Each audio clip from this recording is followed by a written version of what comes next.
اس لیے کہ کھانے کی ہر چیز تو نعمت ہے اللہ کی طرف سے. یہ تبرک ایک نعمت ہے. انتظام حضور نے کیا نعمت کے لیے بانٹنے کا، کھانا بانٹنے کا، تبرک بانٹنے کا. لیکن آپ مانگیے گا کس سے؟ حضور سے نہیں مانگیے گا. جو ان کے چاہنے والے لوگ ہیں، ان کے معتقدین، متوسلین، مریدین، وہ پبلک میں اس کو بانٹیں گے. جب اس کو بانٹیں گے، تقسیم کریں گے، تو آپ کس کے پاس جائیے گا؟ انہی کے پاس جائیے گا. ہم کو دیجئے، حصہ دیجئے، ہم کو تبرک دیجئے. وہ جب کھلائیں گے کھلانے والے تو آپ ان کے پاس جائیے گا کہ ہم کو تبرک دیجئے. سامان بنوایا انہوں نے، بانٹ جو رہا ہے لوگ اسی کے سامنے جا کے ہاتھ پھیلائیں گے. تو اللہ تبارک و تعالیٰ نے کہا کہ دیکھو سامان میرا ہے، ساری نعمت میری ہے، لیکن بانٹنے والا میرا محبوب محمد الرسول اللہ ہے. تمہیں ہاتھ پھیلانا ہے، اس کے پاس جا کے پھیلاؤ. اب ہم نبی کے پاس تو مانگتے ہیں سب لوگ، لیکن اتنی دور سے جانا ہر آدمی جا نہیں سکتا، غریب ہے. کسی کے پاس پیسہ نہیں کہ حضور کی بارگاہ میں جائے اور جا کے کہے کہ حضور نعمت دیجیے. تو حضور نے اللہ سے کہا اے اللہ پورے دنیا میں کیسے بٹے گی یہ نعمت؟ اللہ نے کہا گھبرانے کی بات نہیں ہے، میرے جو دوست ہیں، ولی ہیں، ان کے درمیان میں ان نعمت کو تقسیم کر دو، میرے ولی بانٹتے رہیں گے. بغداد والے کو چاہیے تو غوث الاعظم سے لے لے، اجمیر والے کو چاہیے تو خواجہ غریب نواز سے لے لے، ہندوستان والے کو چاہیے تو سلطان الہند سے لے لے، دلی والے کو چاہیے تو نظام الدین سے لے لے، بریلی والے کو چاہیے تو اعلیٰ حضرت سے لے لے، کچھوچا والے کو چاہیے تو مخدوم اشرف سے لے لے، بہار والوں کو چاہیے تو مخدوم یحییٰ منیری سے لے لے، ڈھاکہ والوں کو چاہیے تو شاہ علی بغدادی سے لے لے، اور اس گاؤں والے کو چاہیے تو عباس علی قادری سے لے لے. نعمت سب وہی نبی کے پاس والی ہے. جو دیتے یہ ہیں، تو ہاتھ کہاں پھیلائیں گے؟ جو دے رہا وہی نے، اسی کے پاس جا کے کہیں گے کہ ہم کو دیجئے. آپ کو نبی نے دیا ہے، اللہ نے دیا ہے، آپ ہمیں عطا کیجئے. تو اللہ تبارک و تعالی کہ یہ اولیاء کرام ہیں جو نعمتیں بانٹتے ہیں اللہ کی طرف سے دی ہوئی. আল্লাহ তার সমস্ত নিয়ামত আমার রসুলকে দিয়েছেন, আর রসুল বলেছেন যে আমি আল্লাহ পাকের প্রদত্ত নিয়ামত থেকে বন্টন করি.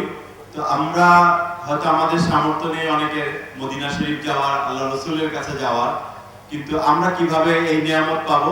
সেই নিয়ামত পাওয়ার জন্য ব্যবস্থা করে দিয়েছেন আল্লাহর ওলিদের দরবার. আমরা যদি বলি যে যেই অঞ্চলে আছেন প্রত্যেক অঞ্চলের জন্য আল্লাহ পাকের মাহবুবরা আছেন, তাদের কাছে গিয়ে আমরা সেই নিয়ামত পাবো. যেভাবে বাগদাদ শরীফে যদি কারো নিয়ামতের প্রয়োজন হয়, হুজুর গৌসে পাক আছেন, পাক ভারত উপমহাদেশে যদি কারো প্রয়োজন হয়, খাজা গরিবে নওয়াজ আছেন, ঢাকাতে শাহ আলী বগদাদী রহমতুল্লাহ আছেন.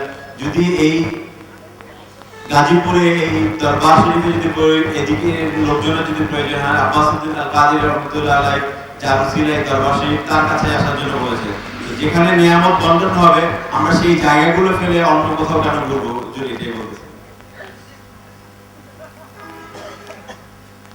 اللہ والوں کا بڑا مرتبہ ہے. یہ اور بات ہے کہ ماننے والے مانتے ہیں، نہیں ماننے والے نہیں مانتے ہیں. نہیں ماننے والے تو نبی کے زمانے میں نبی کو بھی نہیں مانتے تھے، جو دشمن تھے، مخالف تھے. اللہ والے جو اللہ کے قریبی ہوتے ہیں، دوست ہوتے ہیں، آج یہ بتانے کی ضرورت نہیں ہے کہ اللہ والوں کے پاس کتنی طاقت، کتنی صلاحیت ہوتی ہے، اور اللہ نے ان کو کیا کیا اختیارات دیے رہتے ہیں. وہ سب اللہ کے تابع ہیں، فرما بردار ہیں، اور اللہ تبارک و تعالیٰ نے انہیں اختیار عطا فرمایا. ایسے ایسے اختیارات، ایسی ایسی کرامتیں آج ہیں. اور پہلے کے زمانے میں تو بزرگان دین کی کرامت کتابوں میں لکھی جاتی تھی، جو کتابوں میں محفوظ ہے. غوث الاعظم کی 600 کرامتیں کتابوں میں محفوظ ہے. 600 مستند کرامت کتابوں میں محفوظ ہے. حضرت خواجہ غریب نواز کی بے شمار کرامتیں آج بھی ہوتی رہتی ہیں.